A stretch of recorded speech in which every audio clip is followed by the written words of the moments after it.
छत्तीसगढ़ में ऐन चुनाव से पहले विश्व हिंदू परिषद ने भारत को हिंदू राष्ट्र बनाने 18 फरवरी से शोभा यात्रा निकालने का ऐलान कर दिया। पदयात्रा का समापन 19 मार्च को रायपुर में होगा। यात्रा शुरू होने से पहले सियासत भी शुरू हो गई। मंत्री शिव डहरिया ने कहा, कांग्रेस को किसी यात्रा से कोई फर्क नहीं पड़ेगा। राम और गाय पर तो कांग्रेस सरकार वास्तविक काम कर रही है। भाजपा सांसद सुनील सोनी ने इस यात्रा को छत्तीसगढ़ के लिए बेहद जरूरी बताया। चुनावी साल में पुलवामा हमले की बरसी पर मध्य प्रदेश में सियासी बयान आ रहे हैं। पूर्व सीएम दिग्विजय सिंह ने पुलवामा हमले पर ट्वीट किया कि आज के दिन हम खुफिया चूक का परिणाम झेल रहे हैं। पुलवामा हमले में मारे गए 40 जवानों को श्रद्धांजलि अर्पित करते हैं, जिस पर मुख्यमंत्री शिवराज ने कहा, दिग्विजय सिंह की बुद्धि फेल हो गई है, इसलिए वो देश का अपमान करते हैं। मध्य प्रदेश के गृह मंत्री नरोत्तम मिश्रा ने भी कहा कि ट्वीट देखकर लगता है कि आईएसआई चीफ का कोई ट्वीट।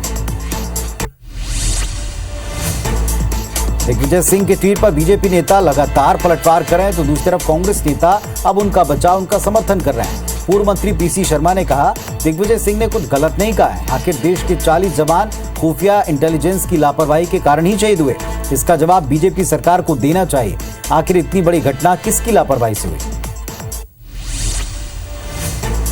छत्तीसगढ़ समेत 13 राज्यों के राज्यपाल बदले जाने के फैसले पर भी सियासत जारी।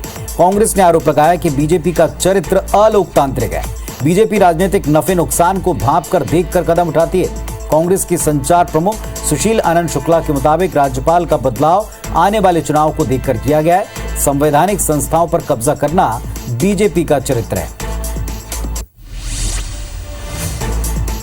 मध्य प्रदेश में चुनाव से पहले सवाल जवाब वाली सियासत लगातार चरम पर है। आज फिर मुख्यमंत्री शिवराज ने पूर्व सीएम कमलनाथ से एक और सवाल पूछा। उन्होंने पूछा, आपने बेटी की शादी पर 51,000 खर्च करने का वायदा किया था। मुख्यमंत्री कन्यादान योजना के तहत वायदा हुआ था। बेटियों की शादी हो गई, डोली उठी, ससुराल गई, कईयों के भांजे भांजियां हो गए, लेकिन आपके 51,000 15 महीने में नहीं मिल पाए। क्या ये बेटियों के साथ छल नहीं? बेटियां इसका जवाब मांग रही हैं।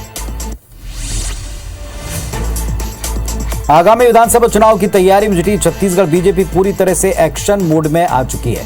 राज्य सरकार को घेरने बीजेपी कोई मौका छोड़ नहीं रही। मंगलवार को राजधानी रायपुर में मोर आवास मोर अधिकार रैली के तहत पार्टी ने एक रैली निकाली है और कांग्रेस विधायक कुलदीप जुनेजा का घेराव किया है।